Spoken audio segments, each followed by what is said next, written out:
Hello, Cranky Carpenter here. Welcome back to my channel. As Groucho Marx said in the character Rufus T. Firefly in the movie Duck Soup, when he was trying to woo the rich heiress, he said, "All I can offer you is a Rufus over your head." And that's where I am right now. I'm on top of the roof. Am I strapped in? No. But, you know, if I get hurt, at least I'll be off this project. This is the view of the valley. The Rogue Valley. That's really why we bought this place. The view is amazing. What am I doing up here? You see this right here? That is all debris from construction. And what happens if you don't clean that up, it'll rain, which it did just recently because it's Oregon. The water will stay there, absorbed in the debris against your lumber. In this case, it's the roofing. And if you leave it there long enough, it can cause some problems like beginning to rot, mold. So I'm going to go through here and sweep all this off.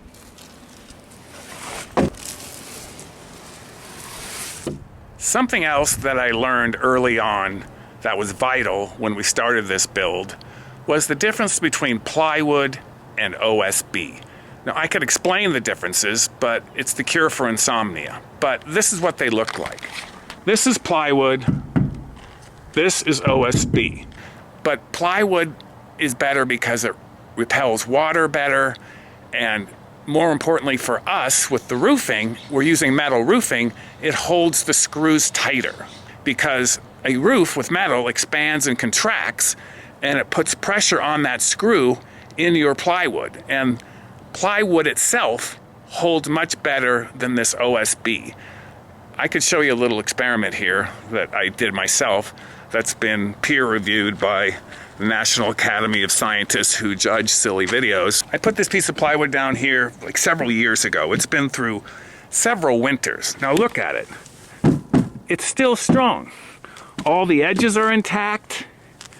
You could use this thing for sheathing if you wanted. We won't.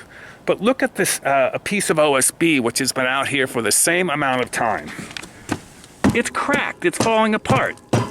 Some of you who are builders maybe would have noticed that when I was on the roof, the old part of the roof, that in fact that part is sheathed with the OSB. And that was the owners previously when they put a roof on here.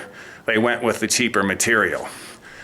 Now I would trade that out, but I don't have to, because the metal roof going over top is standing seam. It's going to be impenetrable. It's metal. The main point about the screws going down into the OSB, which doesn't hold as well, is true. But I can live with that as well because of this. This is 1 inch thick, 12 inches wide, old growth Douglas fir planking. It's original to this old part of the house from 1900. And this is the OSB sitting on top of it, which I don't like. But when the roofers come, their screws are going to go through this panels, these OSB panels, into this planking. And it's going to lock that down tight. So the metal roof will be fine. It'll expand and contract, but it'll hold really well. So I'm not worried about it. Does anybody care about this? I'm not sure I do. Thank you for watching. As always, please subscribe to my channel because I can't think of a joke right now. It's the end of the week. I've used them all up. But please go to my YouTube channel and subscribe. It does help me. I'd also like to thank my sponsors, but I don't have any. So that's all I got for you today. Thank you for watching again. Cranky Carpenter signing off.